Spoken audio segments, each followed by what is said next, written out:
శ్రీ గురుభ్యో నమః. వారం వర్జం. ఫిబ్రవరి 24, 2026 మంగళవారం. శ్రీ విశ్వావసు నామ సంవత్సరం ఫాల్గుణ మాసం ఉత్తరాయణం శిశిర ఋతువు శుక్లపక్షం శతభిషం కార్తె. సప్తమి ఉదయం 7:02 వరకు. తదుపరి అష్టమి తెల్లవారి 4:52 వరకు. నక్షత్రం కృత్తిక మధ్యాహ్నం 3:06 వరకు. వర్జం ఉదయం 6:08 నుండి 7:35 వరకు.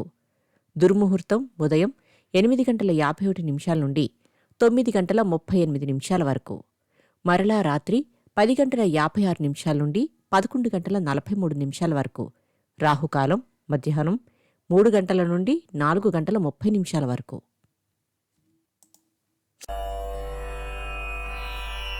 ద్వాదశ రాశులు. మేషరాశి. పిల్లల విద్య, వివాహ, ఉద్యోగ విషయాలలో శుభపరిణామాలు కనిపిస్తాయి.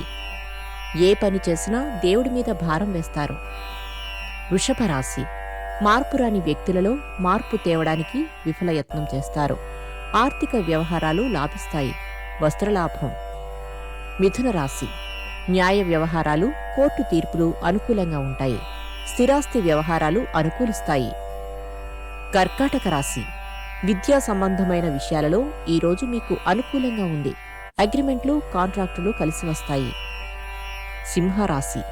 సమాజంలో గౌరవనీయ స్థానంలో ఉన్నవారితో మిత్రుత్వం ఏర్పడుతుంది. రుణబద్ధమైన చికాకులు తీరుతాయి. కన్యారాశి. ఎదుటివారి మనస్తత్వం తెలుసుకోవడం ఎంత కష్టమైనప్పటికీ మీరు అనుభవపూర్వకంగా తెలుసుకుంటారు. పూర్తి నమ్మకంతో చేయరు. తులారాశి. పెట్టుబడులు, మదుపులు మొదలైనవి అనుకూలిస్తాయి. సంతాన విద్యా విషయమై ప్రత్యేక చర్యను చేపడతారు. వృశ్చిక రాశి.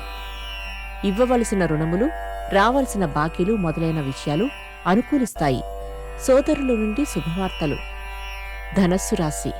పనిభారం తట్టుకోలేక పని విభజన చేసే చర్యలలో భాగంగా మధ్యవర్తులకు ప్రతిష్టాత్మకమైన వ్యవహారాలు అప్పగిస్తారు. మకర రాశి. కొద్దిపాటి పెట్టుబడితో ఎక్కువ లాభాలు లభించే వ్యాపారాలలో చేరమని మిత్రులు ఒత్తిడి తెస్తారు. కుంభరాశి. నేల విడిచి సాము చేయరు. కోర్టు వ్యవహారములు 3 వంతులు మీకే అనుకూలము. శుభ ఆహ్వానాలు.